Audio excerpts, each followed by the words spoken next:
It's Tuesday, July 18. In the headlines, arrival of new JUTC buses delayed. PriceSmart signs a 20-year deal in Jamaica. In business news, VM Financial Group lists preference share on JSE. Regionally, elimination of HIV, malaria and leprosy attainable throughout Guyana. And internationally, UN chief laments Russia's withdrawal from Black Sea grain deal. In sports, Pakistan postpones a test series against West Indies. This is the news on PBC Jamaica. I'm Simone Absalom Gale.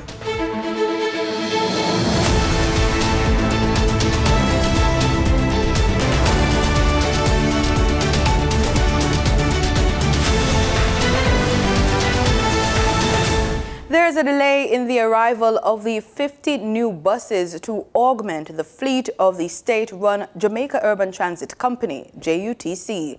Transport Minister Darrell Vaz had stated at last week's post-cabinet press briefing that the buses were scheduled to arrive on Monday. However, he has since informed the media that the buses will make it to Jamaica by month end instead. He says the buses have been loaded onto a ship with other cargo, which resulted in a stalling of the shipment. International club shopping company PriceSmart is expanding its foothold in Jamaica. The club has signed a 20-year deal with Kingston Wharves Limited, KWL, for the development and use of a portion of KWL's 300,000 square foot integrated modular logistics complex at Ashenheim Road. The first portion of the project consists of an initial 75,000 square foot of dry goods warehouse and 57,000 square foot of cold storage. The agreement with PriceSmart represents a guaranteed 10-year lease arrangement with the option of renewal in 2 5-year increments. Kingston Wharves CEO Mark Williams says the completed facility will bring KWL's logistics and warehousing capacity to more than 600,000 square feet. Jamaicans are being urged to invest in the Project Star social IPO. The funds will be used to further the project's 5-year plan to bring about social transformation and renewal. It has now gained the support of Ambassador from the Dominican Republic to Jamaica, Angie Martinez. She hosted a reception at her residence on Monday and invited potential investors, including entrepreneurs from her country.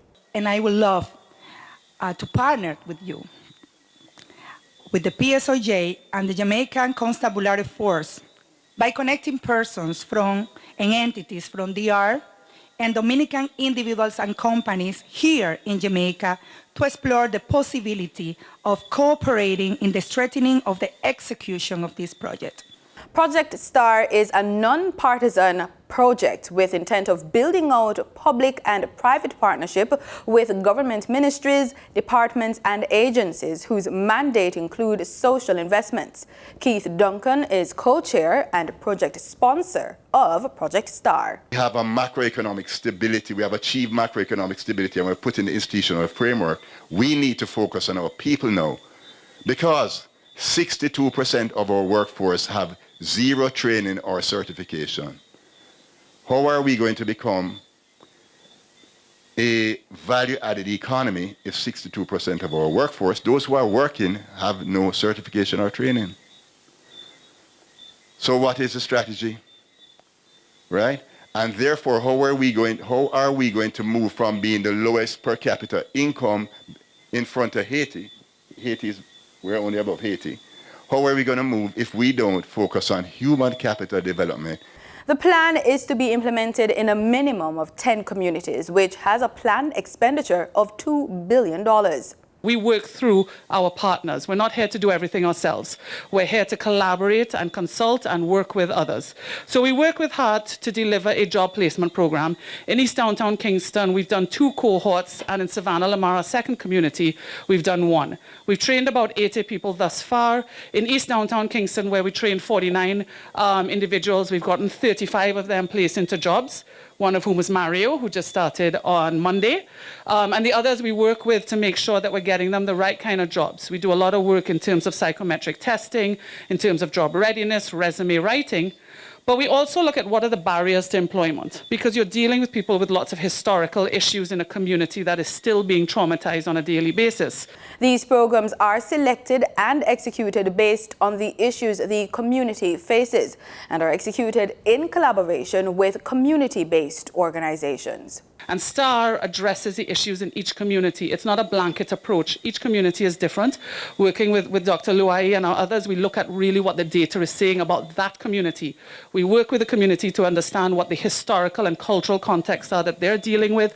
We work with the JCF in that community so they can give us a lot of the context of what's happening. And with the community, we identify the strategies and work to deliver the strategies. We're seeing an increase in respiratory illness among children in many parts of the world. What are the symptoms? What are the red flags? And how can parents protect their children? We hear more from PAHO's Dr. Wilson Ware in this Living Healthy report.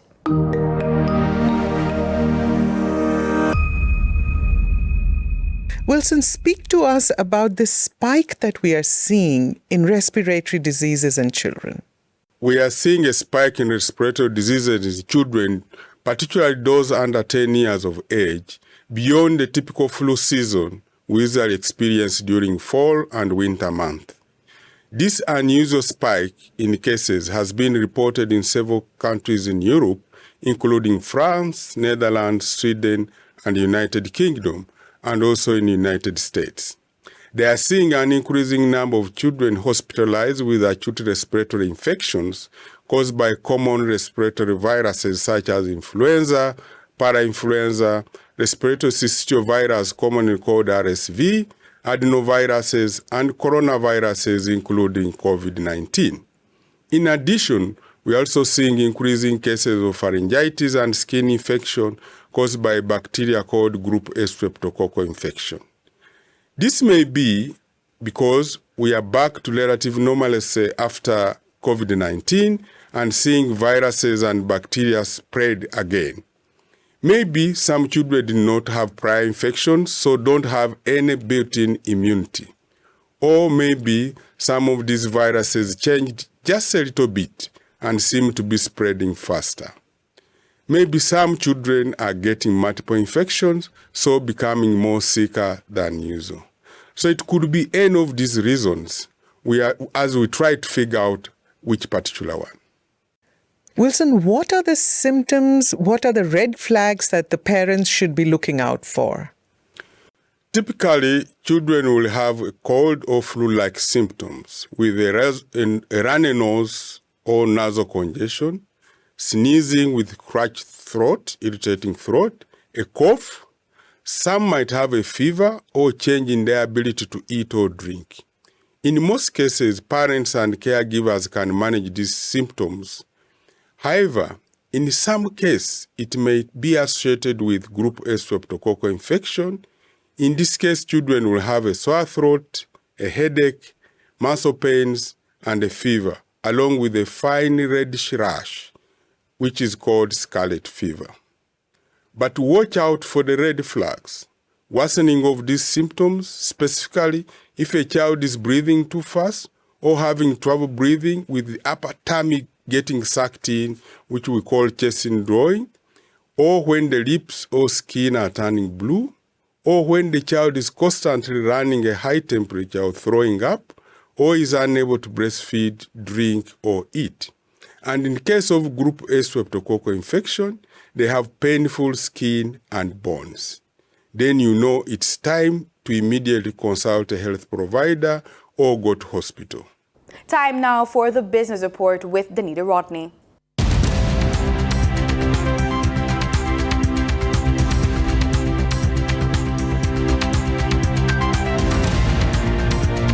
The VM Financial Group on Friday officially listed its multi-billion-dollar preference shares on the Jamaica Stock Exchange during a brief ceremony in Kingston.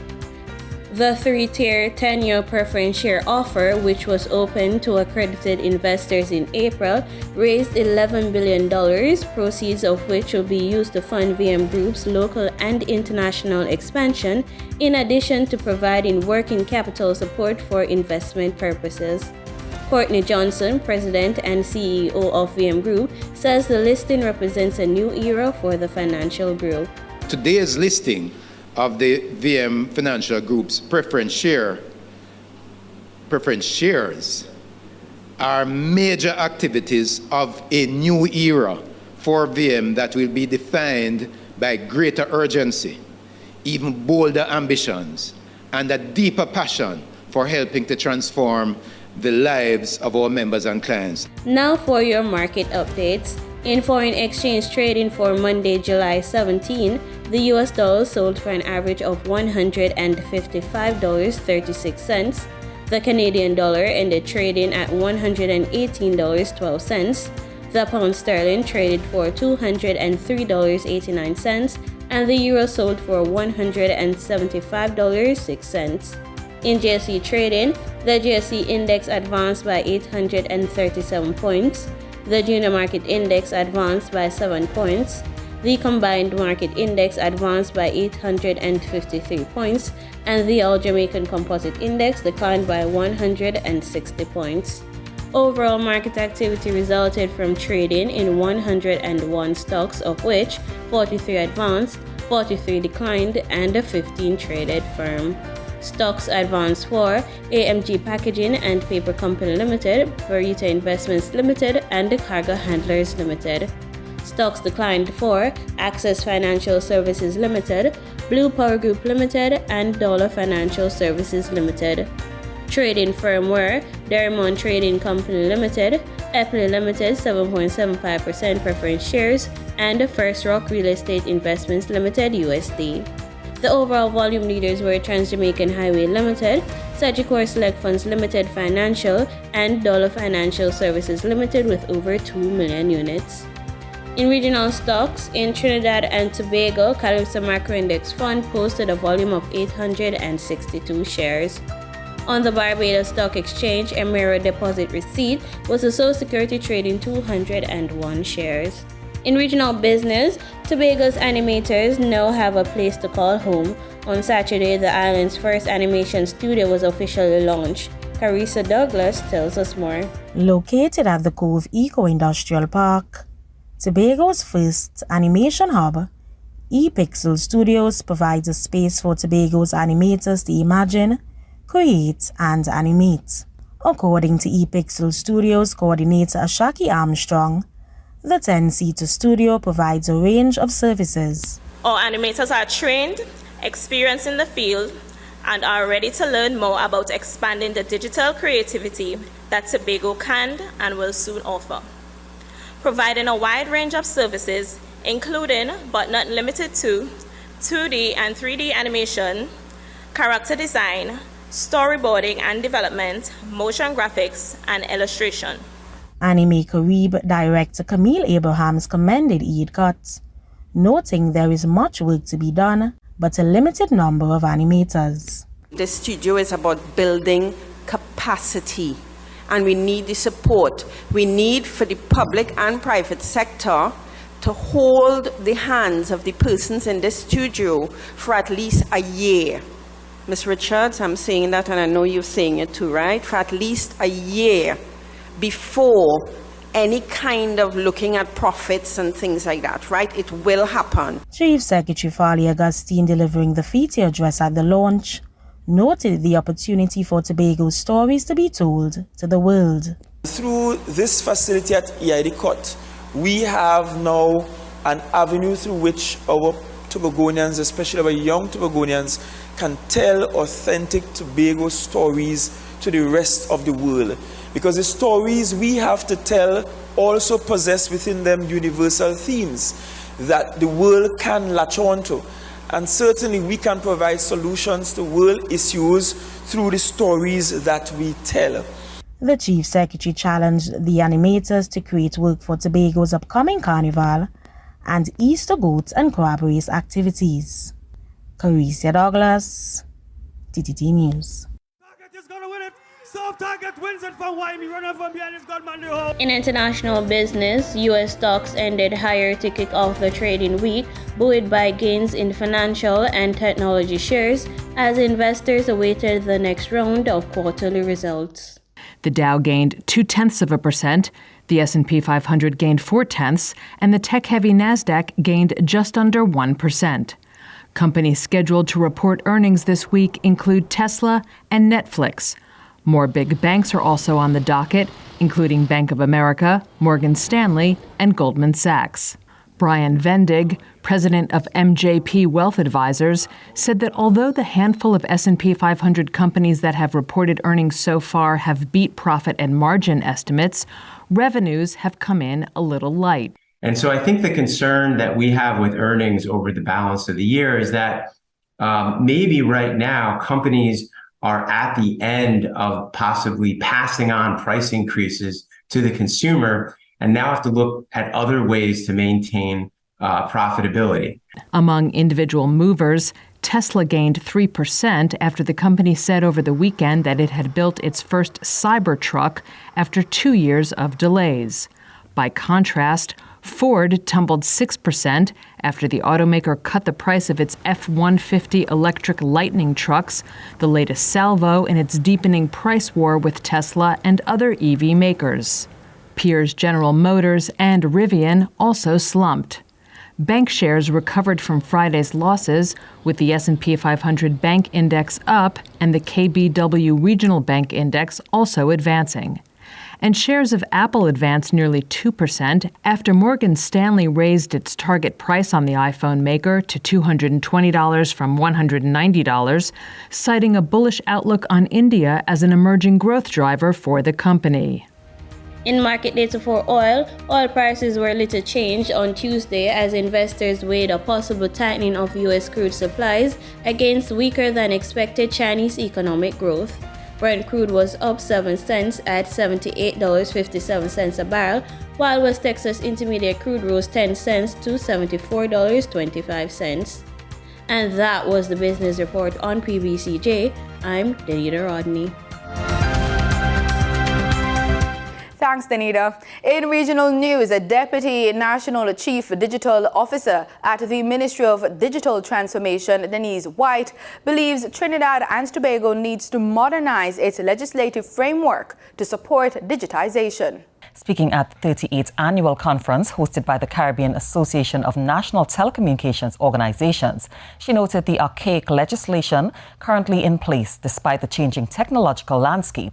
She pointed to the Telecommunications Act, the Electronic Transactions Act, and the Data Protection and Privacy Act, all of which were conceptualized and enacted more than a decade ago. Ms. White said this country needs to modernize this package of legislation to push the agenda forward. 2001 for our Telecoms Act, the Data Protection and Privacy 2011. The landscape has changed vastly since then. And we now need to look at modernizing that package of legislation to support what is going on in terms of the developmental approach, in terms of laying the ground for the private sector to be able to provide the services, but also providing the assurance and safety and safeguards for citizens. She said this is also critical to assure citizens that their data is protected. And we are looking at the development of a national data strategy that looks at data governance. It looks at open data. It looks at data protection and privacy. So all the facets of data, making sure that we can reuse it responsibly, as well as set the safeguards for citizens' security. Because in doing our consultations for the national plan, one of the consistent themes that has been coming up is that of security. And what are people doing with my data? Ms. White cautioned about overregulation despite being behind, but said the country must remain in an agile state with regards to legislation. In Barbados, local employers are being encouraged to introduce workplace policies on breastfeeding. Minister of Labour Colin Jordan believes it is an area businesses should focus on as the effort continues to improve the health of the nation. We're asking employers to provide breaks, safe spaces outside of bathroom facilities so that lactating mothers are able to pump or express their milk. Additionally, to provide sanitized and safe storage facilities for that milk so that it can be used by the mother in feeding the baby at a later time. All of this can be detailed in a breastfeeding workplace policy that enhances work environments and increases productivity. Because when we have happy employees, then we have more productive employees. We are also in the process of taking this advice on board ourselves. We have to provide conducive environments that allow for happy parents, happy mothers, healthy children, producing healthy adults, and a situation that reduces the cost of treating diseases that could be prevented if we took the steps up front. In Guyana, Health Minister Dr. Frank Anthony on Monday told regional health officers to maintain a proactive approach in ensuring Guyana eliminates several diseases, including the human immunodeficiency virus, HIV, and malaria by 2030. Addressing the regional health officers at the Ministry of Health's boardroom at Brickdam, Georgetown, Subject Minister Dr. Frank Anthony reminded them that Guyana has agreed to meet international targets and eliminate malaria, HIV, and leprosy. And each one of you at the regional level, you have a unique opportunity to transform what health looks like in that region. He explained that through an evaluation of the country's healthcare system conducted by the Pan American Health Organization, PAHO, 216 interventions are required. Now the ministry intends to broaden its efforts and support across the country to meet primary healthcare targets. Over the next 3 days, the RHOs will discuss the country's national health response to many ailments. Dr. Anthony reminded that the ministry is focused on controlling HIV by 2030. He said some $100 million will be allocated to each region to cater for infrastructure and training. He also told the RHOs that with the transformation of the healthcare system, there is no reason for some regions to have access to programs and medications while others are without. Last year, one of our strategies was to give people bed nets. So we give them insecticide impregnated bed nets. These are long lasting. So if somebody sleep under the net, because mosquitoes feed at certain time, and if you're under the nets during that period, it actually is very protective. And if mosquitoes come and land on the bed net, then they will die because they're coming in contact with an insecticide that would kill them. So we want to encourage more use of the bed nets. Other areas that will be discussed during the 3-day conference include ensuring that healthcare is implemented within the school system, therefore ensuring that children are incorporating healthcare early in their life. Already a manual that incorporates the necessary protocols of the country's primary healthcare system for professionals to follow. There is also a health screening program being implemented as of July to ensure that eye care and other issues are diagnosed early. Dr. Anthony said that the ministry also wants to encourage both male and female children to get their HPV vaccination. In news further afield, the United Nations Secretary General Antonio Guterres says he is deeply disappointed at Russia's withdrawal from the Black Sea grain deal, saying it was a lifeline for global food security. Al Jazeera's James Bays reports. Until the last moment, the UN Secretary-General had been trying to persuade Russia to stay in the deal, but President Putin didn't even bother to reply to his latest letter. As he addressed reporters, his mood was grim. I deeply regret the decision by the Russian Federation to terminate the implementation of the Black Sea Initiative, including the withdrawal of Russian security guarantees for navigation in the northwestern part of the Black Sea. This initiative has ensured the safe passage of over 32 million metric tons of food commodities from Ukrainian ports. Inside the Security Council, Western countries were united in their condemnation of Russia. Let us be clear. Russia's actions are taking food out of the mouths of the poorest people across Africa, the Middle East, and Latin America.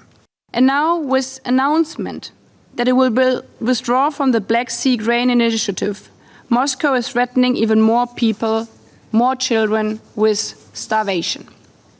Russia decided not to attend the meeting at foreign minister level, instead sending its deputy ambassador. He said the deal was terminated, but added this. The Russian Federation will stand ready to consider its resumption only when concrete results are achieved, rather than promises and assurances from Western capitals. Ukraine's Foreign Minister Dmytro Kuleba told me there are different views here at the UN about whether the deal is completely dead. There are two schools of thought now. I can conclude that from the conversation I have had. Some are far less optimistic and others are slightly more optimistic. I'm told that during his meeting with the UN Secretary General, Mr. Kuleba raised a suggestion by his boss, President Zelensky, that perhaps the deal could continue, operated by Ukraine, Turkey and the UN without the participation of Russia. Senior UN officials, though, are very doubtful about that. They say that no ship company or insurance company would want to risk their vessel coming under Russian attack. James Bays, Al Jazeera, at the United Nations. In sports, Pakistan has postponed a two-match home test series against West Indies until 2025 to better prepare for next year's T20 World Cup. Pakistan's cricket board says the team would now play an additional 10 T20 matches against New Zealand in the 2023-2024 season. Pakistan and New Zealand will play T20s in Auckland on January 12, Hamilton, January 14, Dunedin, January 17, and at Christchurch, January 19 and 21. And that's the news on PBCJ. You can follow us on our social media platforms at PBCJamaica. Remember, we are the People's Station.